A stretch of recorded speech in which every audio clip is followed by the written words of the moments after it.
Caros amigos, caros irmãos, vamos começar esse nosso encontro virtual, proporcionado pela tecnologia, com a leitura do livro Caminho, Verdade e Vida, que tem como título O Amigo Oculto. Mas os olhos deles estavam como que fechados, para que não o conhecessem. Lucas 24, versículo 16. Os discípulos a caminho de Emaús comentavam amargurados os acontecimentos terríveis do Calvário. Permaneciam sob a tormenta da angústia. A dúvida penetrava-lhe a alma, levando-os ao abatimento, à negação. Um homem desconhecido, porém, alcançou-os na estrada. Oferecia o aspecto de um mísero peregrino. Sem identificar-se, esclareceu as verdades da Escritura, exaltou a cruz e o sofrimento. Ambos os companheiros, que haviam se emaranhado no cipoal das contradições ingratas, experimentaram agradável bem-estar ouvindo a argumentação confortadora. Somente no término da viagem, em sentidos fortalecidos no tépido ambiente da hospedaria, perceberam que o desconhecido era o mestre. Ainda existem aprendizes na estrada simbólica de Emaús. Todos os dias atinge o Evangelho e espantam-se em face dos sacrifícios necessários à eterna iluminação espiritual. Não entendem o ambiente divino, a cruz, e procuram paisagens mentais distantes. Entretanto, chega sempre um desconhecido que caminha ao lado dos que vacilam e fogem. Tem a forma de um viandante incompreendido, de um companheiro inesperado, de um velho generoso, de uma criança tímida. Sua voz é diferente das outras, seus esclarecimentos mais firmes, seus apelos mais doces. Quem partilha por um momento do banquete da cruz jamais poderá olvidá-la. Muitas vezes partirá mundo afora, demorando-se nos trilhos escuros. No entanto, minuto virá em que Jesus, de maneira imprevista, busca esses viajores transviados e não os desampara, enquanto não os contempla seguros e livres na hospedaria da confiança. Bem, então, sejam todos bem-vindos. Que Jesus possa nos envolver na sua paz, para que tenhamos todos uma reflexão muito proveitosa e meditar novamente sobre as lições de Cristo, para nos alimentarmos neste pão celeste do seu Evangelho, que possamos beber nessa fonte do Espiritismo, do Evangelho esclarecido pelo Espiritismo. Vamos conversar hoje a respeito da passagem de Emaús, que está narrada no Evangelho de Lucas, capítulo 24, e essa passagem narra os momentos que sucederam à crucificação de Jesus. Não eram momentos fáceis para seus discípulos, para os seus seguidores, aqueles que haviam depositado tanta esperança naquele jovem rabi da Galileia e que haviam presenciado nos últimos dias aquela cena tão dolorosa de crucificação, como que minando talvez transitoriamente as suas esperanças. Então, que Deus nos ilumine, nos proteja e nos auxilie nessa tarefa de hoje.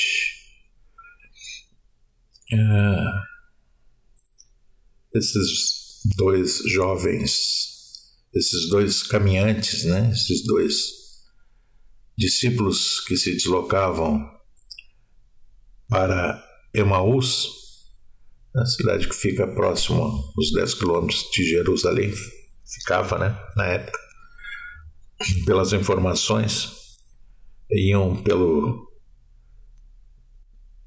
andando e projetavam em Jesus a esperança maior de suas vidas. Ele é aquele prometido, aquele que os profetas falaram a respeito. Chegou, enfim, o momento de uma sociedade mais justa, da libertação da opressão, do jugo romano. Era isso que eles pensavam, da libertação do jugo das nossas dores, dos nossos sofrimentos. Seria aquele jovem que marcaria essa transição. Essa mudança para um mundo fundador, um mundo de muita paz, de mais harmonia. E dias antes aquele jovem havia deixado a vida de maneira tão triste, tão dolorosa.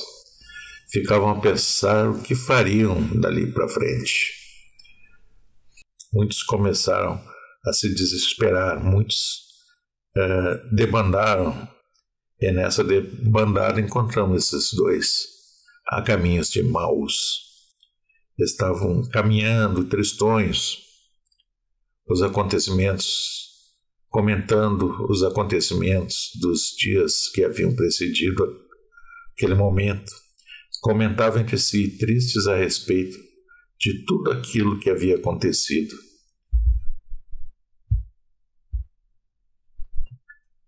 Ficavam a perguntar o que seria da vida deles dali para diante, dos seus seguidores, da sua doutrina, o que é a boa nova prometida por aquele rabi que prometia o reino de Deus, o que seria daquela mensagem. Eis que então, caminhando, de repente um peregrino começa a caminhar do lado deles, começa a conversar com eles e começa a lhe perguntar sobre o que falavam, por que estavam tão tristonhos. Não vamos atentar aqui para o sentido, nós vamos nos atentar aqui para o sentido mais profundo, um sentido que diz respeito a nós mesmos. Aqui um pequeno parênteses. Lucas, nas suas escrituras, normalmente procurava envolver o leitor, ele procurava trazer o leitor para a história. Neste caso, existem dois peregrinos, dois discípulos. Um se chama Cleófas e o outro, ele não diz o nome. O outro ele dá a entender que é a humanidade, que somos nós. Então, fechando parênteses. Eis então que de repente o peregrino começa a caminhar e pergunta para eles o que aconteceu, porque muitas vezes na nossa vida, diante das experiências dolorosas, como a da crucificação, diante de momentos difíceis,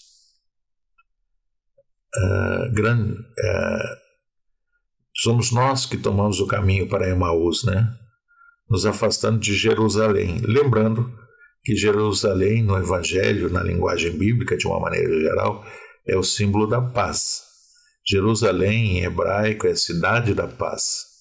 Jerusalém era o símbolo da comunhão com Deus. A criatura que se dirigia a Jerusalém estava, no fundo, se dirigindo ao encontro com Deus. Lá poderia acessar os propósitos divinos para si.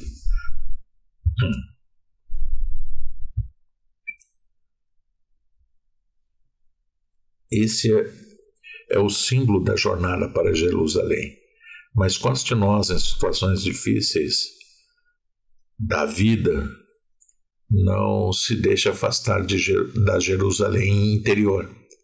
Quando começamos a tomar caminhos de tristeza, de desânimo, de abatimento, afastando-nos cada vez mais desse estado interior de confiança em Deus, de esperança, de fé, de amor, de paciência, que é o recurso, que é a condição necessária para nos mantermos mesmo diante das experiências mais dolorosas, seguros de que essas experiências dolorosas vêm como aprendizado divino, vêm como degraus de ascensão espiritual, desde que estamos dispostos a aprender com a experiência. Porque muitas das vezes no Evangelho, a gente se fixa na crucificação. É de fato um momento marcante, culminante do Evangelho de Jesus. Mas o Evangelho não termina na crucificação. O Evangelho termina na ressurreição. Como não há como nos mostrar que sempre depois das maiores dores vem a vida nova, vem a transformação, vem a renovação, vem a ressurreição. Essa é a ideia. Por que Cristo encerrou o seu Evangelho com essa ideia de ressurreição? Nunca a crucificação é o fim. Nunca o momento da dor é o fim. Ela é sempre um processo para uma vida nova, mais aperfeiçoada, mais próxima ao propósito divino para cada um de nós. Assim como a primavera vem sempre depois do inverno, assim também na nossa vida, depois dos maiores invernos de provações e dificuldades, vêm os períodos de maior florescimento e frutificação. Cada um faça essa análise no seu coração. Se não foi nos momentos mais difíceis da sua vida que você mais cresceu, que você mais se aproximou de Cristo, que você mais o sentiu próximo a ti, te amparando, te sustentando, te fortalecendo. Esta é a grande mensagem da ressurreição, que sucede, que vem depois da crucificação. A morte nunca tem a última palavra. Sempre é da vida, sempre é do bem, sempre é da luz. Esses têm a última palavra. Perante a eternidade, não perante a nossa concepção. Muitas vezes restrita de vida, de tempo, no imediatismo a que nos acostumamos. Muitas vezes a experiência parece nunca findar, mas estejamos certos, assim como o sol nasce todas as manhãs, a paz voltará a reinar, o equilíbrio volta a reinar, porque é da natureza, é da lei divina. Mas, como falávamos nós antes, nesses momentos de provação do inverno da vida, é que nos afastamos da Jerusalém interior, que simboliza um estado de confiança,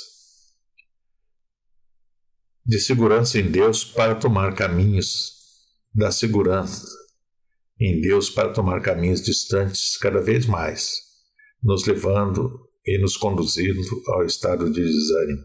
Isto é, nos afastamos lá de Jerusalém, deixamos a paz de Deus e vamos caminhando para caminhos distantes que nos conduzem ao desânimo, à descrença, à falta de esperança, de abatimento, de tristeza que nos impede de ver Jesus caminhando ao nosso lado como aqueles dois que caminhavam para Emaús.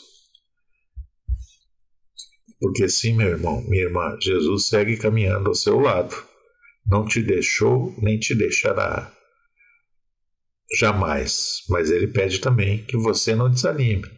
Não se abandone à própria sorte, invista em você, cuide de você, ame-se, desenvolva a sua espiritualidade, busque aplicar as lições do Evangelho, os recursos que a gente recebeu do Evangelho na vida, porque esse é o maior exercício de amor que você pode fazer por você. Jesus não te abandonou, pelo contrário, está do seu lado. É que às vezes está faltando abrir os olhos para vê-lo. Lembra o que disse lá na entrada da leitura que fizemos? Estavam com olhos fechados pela tristeza. Porque muitas das vezes aquilo que achamos ser os maiores dores é justamente o recurso, o auxílio divino para a nossa vida com Jesus. Jesus não nos abandonou. O auxílio divino é o compromisso de Jesus. Não é uma felicidade ilusória que dura alguns dias. O compromisso de Cristo para conosco é a construção da felicidade para a eternidade.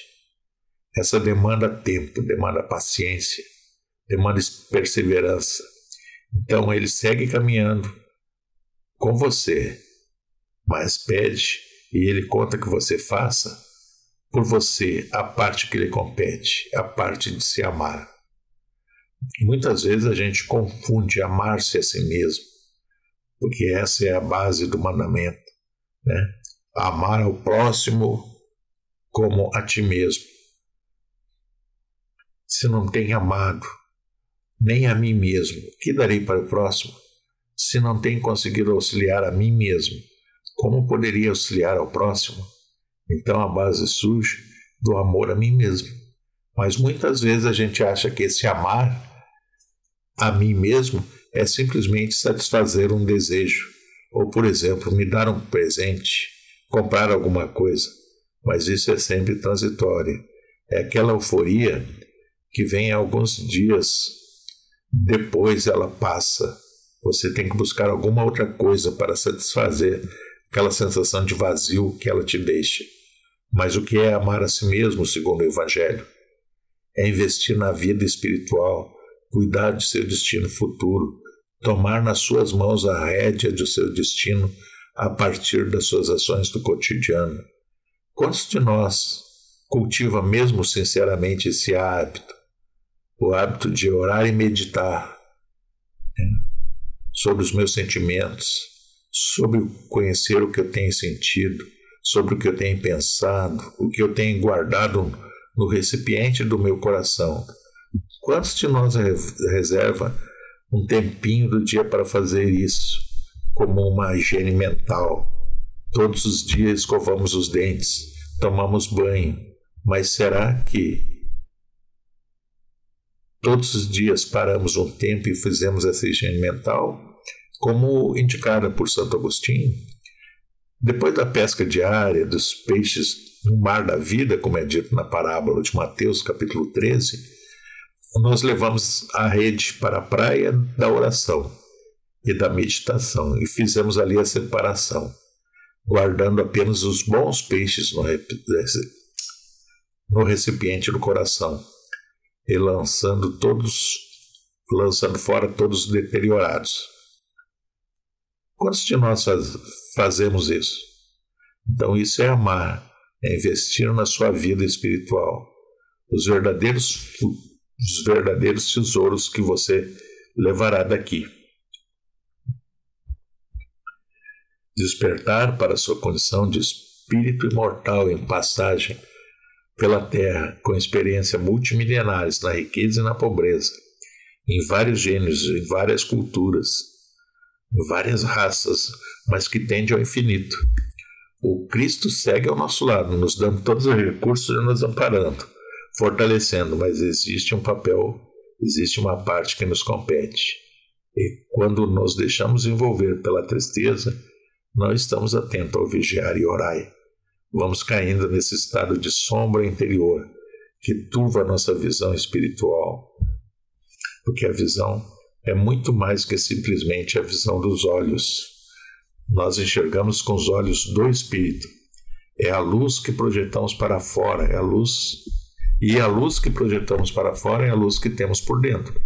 Se entramos nesse estado de sombra interior, de desânimo, de abatimento, de tristeza permanente, ficamos cegos e não percebemos o auxílio divino que está ao nosso lado.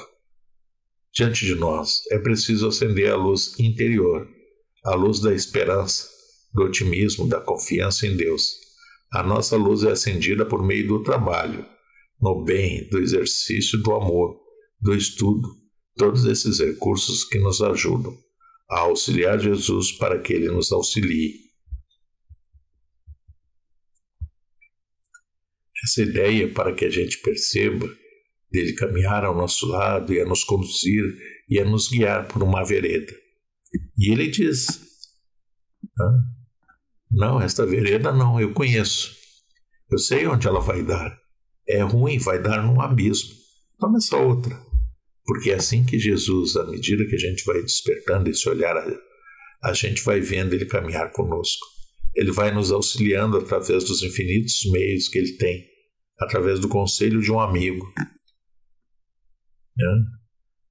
através de uma palestra, através de um livro que você lê e faz a diferença, através de um vídeo, de um áudio, de um comentário. É Jesus falando conosco e nos guiando muitas vezes mas estamos desatentos e não percebemos a presença dele do nosso lado. Temos caminhado por muito tempo com ele e temos estado ainda absorvidos na tristeza e na desesperança. Porque existem dois tipos de tristeza na definição de Paulo. Uma é até positiva. É aquela tristeza, por exemplo, que você passa por um fracasso e te leva à meditação, te leva à reflexão. Você aprende onde errou e melhora. Essa tristeza, às vezes, é positiva. Como diz Paulo, a tristeza segundo Deus. Mas existe outro tipo de tristeza. Aquela mais duradoura, aquela permanente, aquela que nos tolhe, nos absorve, nos envolve de tal maneira que não conseguimos olhar para a vida com esperança. Tudo nos parece cinzento, tudo nos parece fadado ao fracasso. Essa tristeza, assim, que devemos evitar. É a tristeza, como diria Paulo na sua carta, a tristeza, segundo Deus, opera o arrependimento que conduz à salvação. É o que ela está querendo dizer. Essa é a tristeza quando você passa por uma experiência dolorosa, uma decepção, mas você absorve aquilo, acolhe aquilo e diz: eu quero aprender com essa experiência. O que ela tem a me ensinar? Ajuda-me, Pai, ajuda-me, Mestre, a entender qual o recado que essa experiência tem para me passar. Essa é a tristeza segundo Deus. Quando a abertura é para o aprendizado, quando não há rebeldia para com a mudança. Porque toda dor vem como um recurso, como um agulhão que nos impele a mudança. Mas com a rebeldia, caímos no estado de abatimento. Mas quando estamos abertos, ela vem, faz o trabalho e passa. Porque o único papel dela é de nos transformar. O único propósito divino da dor na criação é transformar a criatura humana. Deus não fica alegre com o sofrimento dos seus filhos, mas Ele nos convida por vários meios, pelo amor, pelos caminhos do amor, primeiramente, mas muitas vezes nós renegamos o caminho do amor. Então, vem a divina dor, que nos educa e nos burila. Então, a tristeza, segundo Deus, é aquela onde há abertura, como quando estamos abertos, entendemos onde nos equivocamos, nos arrependemos e nos propomos a transformação. Iniciamos os passos seguintes. Não cristalizamos, não ficamos presos, estagnados na experiência ruim. Porque enquanto você não se abre para a experiência, ela não passa. Quando você está disposto a aprender com ela, ela passa. O próprio fato da abertura já diminui a dor. Por isso, Buda dizia, a mudança não é dolorosa. Dolorosa é a resistência a ela. Quando a experiência é difícil, chega e você está aberto, você passa por ela brevemente, pela experiência. Mas quando há resistência, ela fica ali presa, te impelindo, te convidando à mudança, até que você se abra. Então ela deixa de ter sentido e novas dores virão até o dia em que não necessitaremos mais deste recurso de aprendizado.